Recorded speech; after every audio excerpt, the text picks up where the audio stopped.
بسم الله الرحمن الرحيم قل يا أيها الكافرون سورة الكافرون مکی سورت دا حجرت نمخ کے نازل لی پہ اعتبار دا ترتیب قرآنی سرا دا سورت یوصل نحم دی تنازلی دو پر لحاظ سرا دا سورت اتلسم دی پدی سورت کی یور کو شپک آیاتو ندی سورت اتفاقا مکی دی دی سورت دمخ کی سورت سر ربط و مناسبت دار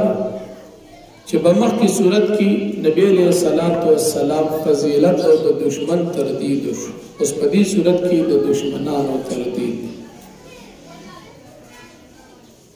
شان نزول دی صورت داسې دی یو برد قریش د مکی سرداران راغلل نبی علیہ السلام ته وی چې تا ډېر اختلافات پیدا کړی دي په کورونو کې خلک خپل منځ کې اختلافي کړل دا سبو کچھ اتفاق براولو اتفاق بسنگ راولو یو کال بتا زمان دا بوتان عبادت کی او یو کال بمون استاد خود عبادت کو بس اتفاق براشی اختلاف بختم شی لیکن ان سب آواز خلق دا اتفاق ہم دا سی طریقے لٹی چی شرعن آغا صحیح دی اللہ پاک دا آیت نازل کرتی تا او آیا چستاسو د بوتانو عبادت زنکم جستاسو بوتانو تخنویما زبد یو اللہ عبادت کو آزمان اعمال بدلا اللہ ماتر اکیستاد اعمال بدلا بستاسو تدر اتفاق صورت داش اس دا اتفاق بیزائی بعض خلق بھی اتفاق برابر اتفاق راوستو دا پارا بسد طریقے اختیار اتفاق پا پس باندی راشی اتفاق پا یو عقید قبل ولو باندی یو انسان بھی چدری او یا ڈلی دی او بدی کی نجات والا ڈل اہل سنت والجماعت دا نمن بے اختلاف ختم کے اتفاق براولی اتفاق پسنگ راولی دا اہل سنت والجماعہ مثال دا سمندر دے او دا دی نور ڈل مثال پشان دا جام او دا پیالے او دا گلاس او دا منگی دا اوبو دے کتوے چیز دا ٹولے ڈل ختموں مو یو جماعت جوڑو ما دا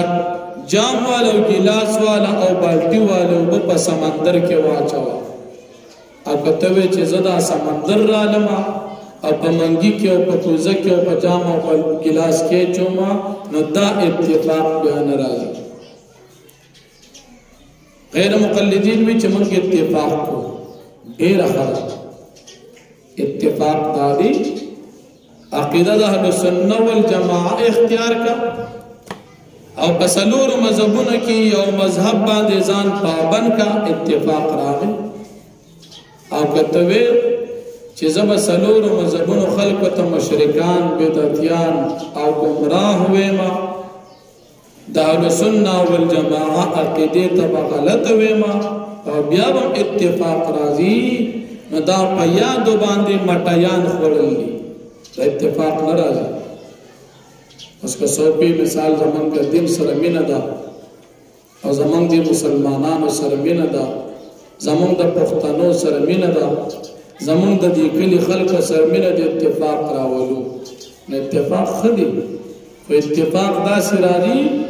چی خپلا غلط عقیدہ پریگ دا او دا اہل سنت والجماعہ صحیح موقف او عقیدہ اختیار دا خپل غلط خیالات دے پریگ دا چی سلور مذہبون و مسلمانان تپ خپل کتابون کی لکا شیخ امین مشرکان لکی اگا غلط عقیدہ دے پریگ دا اور صحیح عقیدہ اختیار کا مذاہب اربعہ اہل سنت والجماعہ دی دی ملگرش اتفاق براش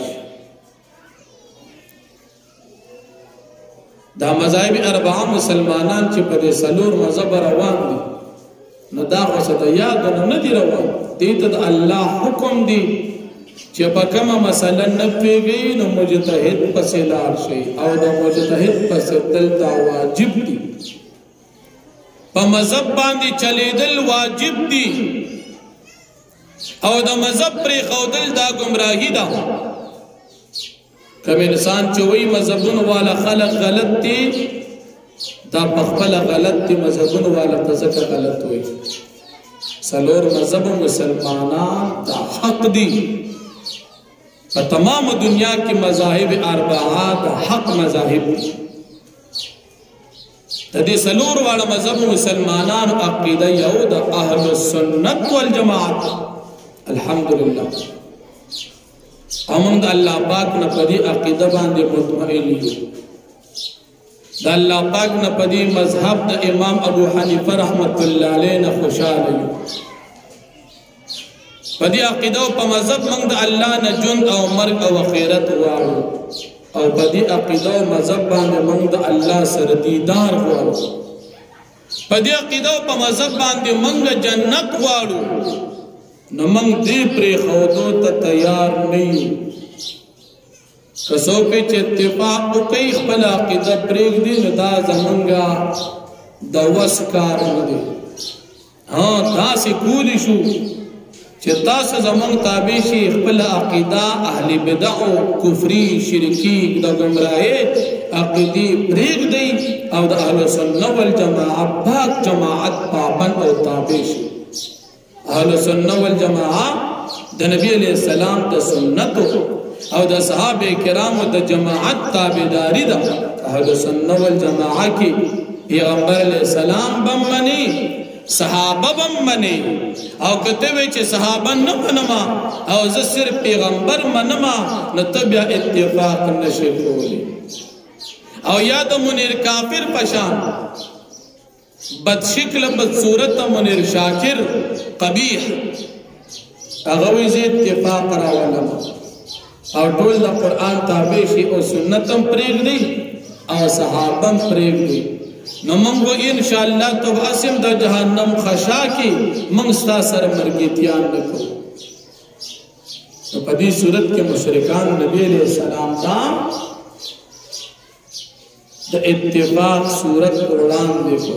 نبی علیہ السلام ورسره اتفاق ونه کو. معلومه دا شوه کہ اتفاق کی دا عقیدی نقصان وی اتفاق بیان نکے. گورا مشرکان نبی علیہ السلام توی اتفاق کو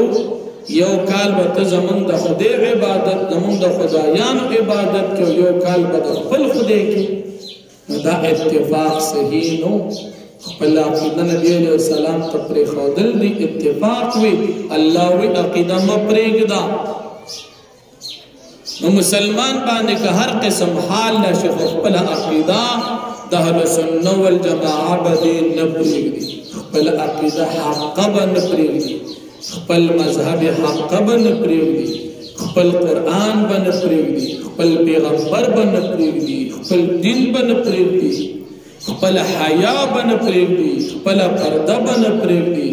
خپل دینی غیرت باندې پرېږدي، خپل عبادات نیکه بن پرېږدي. که ورته څوک وایي چې دا پرېږدي اتفاق کو دا اتفاق دې ورسره څوک نه کوي. نو فرمایي قل یا ایها الکافرون تو فرمایي پیغمبر علیه السلام چې ای کافرانو لا اعبد ذا عبادت نکم ما دا څه چې تعبدون چې تاسو عبادت کوئ ولا انتم عابدون ما اعبدون تاسو عبادت کوونکي دا څه چې عبادت کوم ولا انا عابد ما عبدتم او زه یم عبادت کوونکي دا خدایانو چې تاسو عبادت کوئ. ولا انتم عابدون ما اعبدون تاسو عبادت کوونکي دا خدایانو چې زه عبادت کوم او نه تاسو عبادت کوونکي دا خدای چې زه عبادت کوم. لکم دینکم ولی دین ستاسو د پاره ستاسو دین دی او زما د پاره زما دین دی. ما ته خپل عمل بدله ملاویږي او تاسو ته خپل عمل بدله ملاویږي.